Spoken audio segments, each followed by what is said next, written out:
Alors, bonjour, donc nous allons passer en révision quelques règles concernant Pessah. Donc cette année, on a une année particulière, vu que Pessah tombe Motsai Shabbat, donc samedi soir 27 mars, à la nuit, donc autour de 7h30, 8h. Et donc,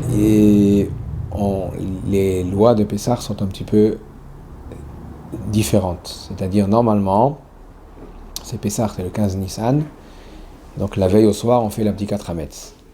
Et cette année, vu que la veille de Pessah, c'est un Shabbat, donc on ne peut pas faire la recherche du Hametz le vendredi soir.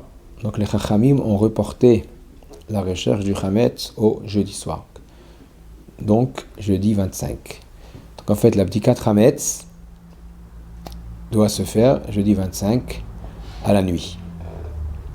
Autre particularité, c'est que normalement, la veille de Pessah, le 14 Nissan, est le jour du Ta'anit des Bechorot.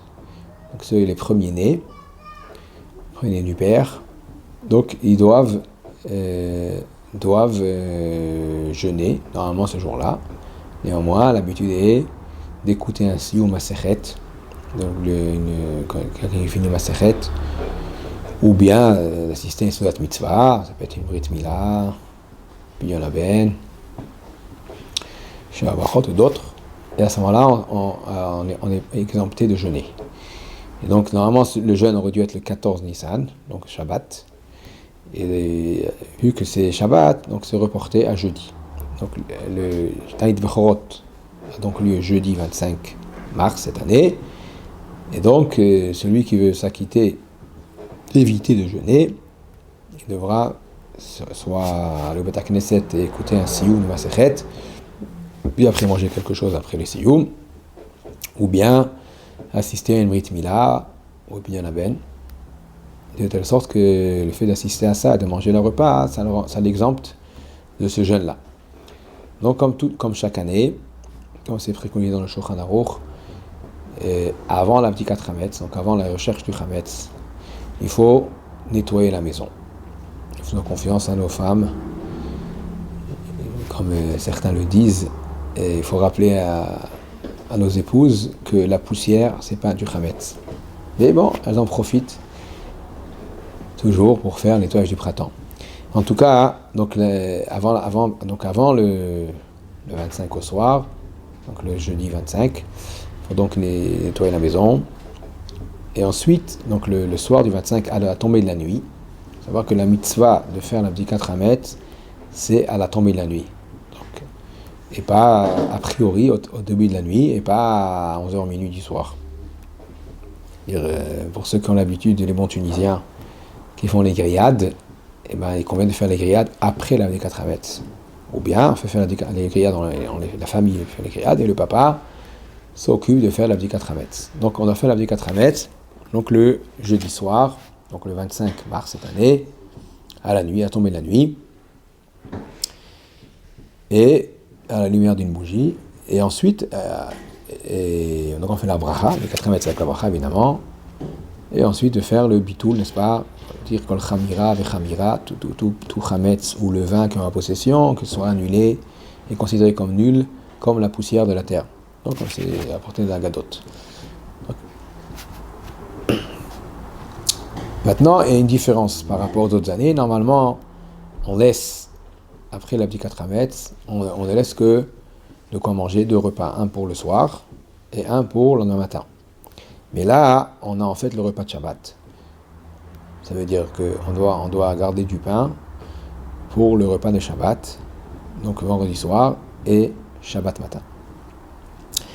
Donc, comment faire ? Alors, aujourd'hui, on a des moyens plus simples qu'autrefois. Ce qu'il est préconisé, c'est 2 choses. Premièrement, de prendre pour le repas de Shabbat des pitotes. Des pitotes, pourquoi des pitotes ? Parce que les pitotes, c'est du pain qui ne fait pas beaucoup de miettes. Donc ça évite d'en avoir de partout dans la maison. Donc on fait une moitié sur des pitotes. On va dire, on va réserver une pita par personne. Et en tout cas, il faut surtout pas avoir de trop, quoi. C'est inutile d'avoir de trop, parce qu'après on doit le jeter. De toute façon, on ne peut pas le manger. Donc il faut, on va dire, réserver une pita par personne pour vendredi soir et une pita par personne pour Shabbat matin. Simplement, Shabbat matin, faire attention de veiller à finir la consommation du Hametz avant l'heure indiquée. Et je n'ai pas les horaires exacts, mais c'est assez tôt cette année, puisqu'il n'y a pas encore l'heure d'été. Le changement horaire a lieu donc le samedi soir. Donc c'est assez tôt, c'est vers 10h30 je crois, mais un petit peu avant. Donc il faut avoir fini le repas. Voilà pourquoi dans toutes les communautés, on s'organise de faire la prière beaucoup plus tôt, vers 6-7 heures. Et on fait rapide la tfila. Enfin rapide dans le sens où on ne fait pas des rallonges dans la tfila. Que vers 9h, tout le monde puisse se mettre à table. De telle sorte qu'on puisse manger un repas de Shabbat, faire kiddush, manger un repas de Shabbat de Chametz, avant l'heure intègre de manger le Chametz. Non, par contre pour la cuisine, ce qui est préconisé aujourd'hui, on fait la cuisine dans les ustensiles de Chametz.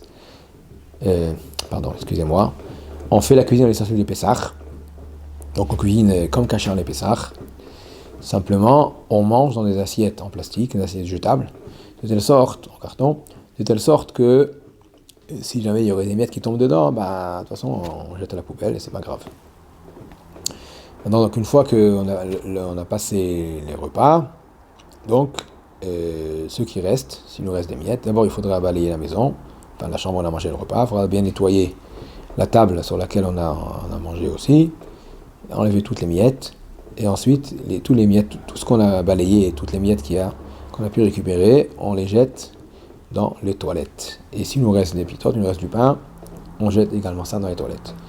Il y a une halakha intéressante, à savoir, rapporté en de Chazon Ish, qui préconise de ne pas avoir trop de pain pour ce Shabbat, et à la limite, si on a besoin pour l'Echem Mishneh, même prendre une matzah pour associer pour l'Echem Mishneh.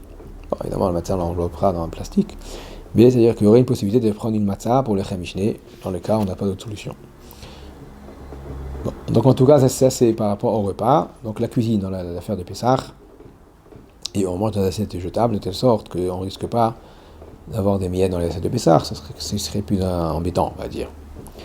Donc c'est pour ça qu'on prend des jetables, de telle sorte qu'on les jette à la poubelle. Et ensuite, évidemment, il ne faut pas oublier de bien se rincer à la bouche, et pour pas avoir des miettes pour pas garder des miettes. Il raconte le Ben Ishraï, rapporte cette histoire. Il y avait un chassid, quelqu'un qui était très pieux, qui a rêvé le soir du Seder, donc après avoir fini le Seder, il a rêvé qu'il allait manger du Chametz. Il était très étonné qu'il mangeait du Chametz, il était très, très scrupuleux. On a dit oui, effectivement. Et il allait voir le Rav lui a dit oui. Apparemment, tu as mal nettoyé tes dents, ta bouche. Donc il est resté une miette dans ta bouche, et cette miette, tu l'as mangée avec la matzah. Donc la matzah, tu l'as mangée avec du chametz. Bon, une miette, c'est pas carrette, c'est pas passible de punition, mais quand même, c'est quand même manger du chametz. Donc il convient, il faut attention à bien se rincer la bouche, de telle sorte à ce que on ne risque pas de garder encore du chametz dans la bouche. Maintenant, par ailleurs, il est recommandé, deuxième chose, c'est de tout préparer pour le Seder déjà avant Shabbat. C'est-à-dire qu'en fait, veille de Shabbat, on fait comme si c'était veille de Pessah. Donc évidemment, il faut brûler le chametz qu'on va brûler, on le brûle, préférence le matin, si on peut pas, on peut faire l'après-midi. Cette année, il n'y a pas de problème, puisque il n'y a pas encore l'interdiction de posséder le chametz jusqu'au lendemain Shabbat, vers 11h, 11h30. Mais on brûle le chametz comme chaque année, et ensuite on va donc procéder aux préparatifs du chametz de Pessah, c'est-à-dire préparer le charoset, préparer la laitue. Donc la laitue, il faut la vérifier.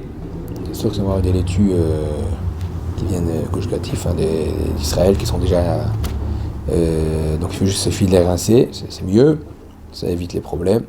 Sinon, il faut bien vérifier la laitue aromène, parce qu'il y a des vers dedans. Et la solution, si quelqu'un il a du mal, la solution c'est prendre que les cœurs, que l'endroit dur, c'est pas la feuille verte, mais l'endroit dur blanc, bien le rincer, le frotter, et ensuite on peut le consommer comme ça. Donc préparer ça, après évidemment préparer les matzot, de vérifier, d'ouvrir le paquet de matzot, de vérifier qu'elles sont entières, etc. Les trier, etc. pour préparer tout ce qu'il faut. Préparer l'eau salée, préparer le zroa, donc l'os qu'on va griller donc pour mettre sur la table du seder. Tout ça c'est préparé vendredi. Shabbat, du msouki, tout le reste évidemment, c'est évident qu'il faut le préparer aussi avant. Mais je ne vais pas le préparer du seder proprement dit, ça veut dire pas les plats culinaires ou les kneidler pour les ashkenazim. Je parle des préparations du seder proprement dit. Donc tout ça, ça va être fait a priori, donc vendredi, de telle sorte que on puisse commencer le seder dès la tombée de la nuit de samedi soir. Dès la tombée de la nuit, qu'on puisse commencer le seder tout de suite. Et à part ça, qu'il y a certains préparatifs qu'on ne peut pas le faire Yom Tov. Il est vrai qu'on peut cuisiner Yom Tov, on n'a pas toujours un feu, enfin, on ne peut pas faire griller, on peut peut-être faire chauffer quelque chose, c'est une plaque chauffante. Genre une plaque Shabbat, ils n'ont pas de Yom Tov, ils n'ont pas de feu à gaz, donc on ne peut pas faire griller vraiment. Donc, et à part ça, il y a aussi des règles, par exemple pour l'eau salée, on ne peut pas faire beaucoup d'eau salée. Donc il y a des halakhot particulières, donc il vaut mieux tout ça, préparer tout ça avant Yom Tov, de telle sorte que tout soit préparé avant Yom Tov, donc l'eau salée, le charoset, parce qu'on ne peut pas vraiment écraser Yom Tov avec une moulinette, etc. Donc il y a des règles à respecter, donc il vaut mieux tout préparer avant Yom Tov. Tous les préparatifs du Seder doivent être faits donc avant Shabbat, de sorte que quand Shabbat arrive, on a déjà tout préparé. Et on va dire, même certains préconisent même de préparer la table du Seder avec les fauteuils autour, etc. Et carrément manger sur une autre table le repas de Shabbat, de telle sorte que la table est déjà toute prête pour le soir du Seder. De telle sorte qu'on puisse, comme c'est Motzei Shabbat, donc on peut rien préparer avant, donc on puisse préparer. Autre règle, on peut pas non plus, il faut éviter de dire on va se reposer Shabbat dans l'après-midi pour pouvoir être en forme ce soir. C'est sûr que c'est préconisé. D'ailleurs, c'est un cadeau qu'Hachem nous fait. D'un côté, un peu de stress parce qu'on mange encore du pain, etc. De l'autre côté, il est vrai qu'une fois qu'on a éliminé le Hametz, on a dit qu'on le Khamira avant l'heure interdite, donc avant vers 11h et quelques. Une fois qu'on a fait tout ça, on a éliminé le Hametz. Tous les Hametz, le Hametz qui nous reste, on l'a jeté dans la toilette. Donc il ne reste plus rien. À ce moment-là, on peut les détendre, on peut tranquillement aller se reposer et effectivement rentrer dans la fête avec beaucoup plus de sérénité. Mais on ne peut pas dire je vais dormir pour me préparer pour ce soir. Je vais dormir parce que je suis fatigué, tout simplement. Et voilà, donc on va s'arrêter là pour à bientôt pour le prochain cours.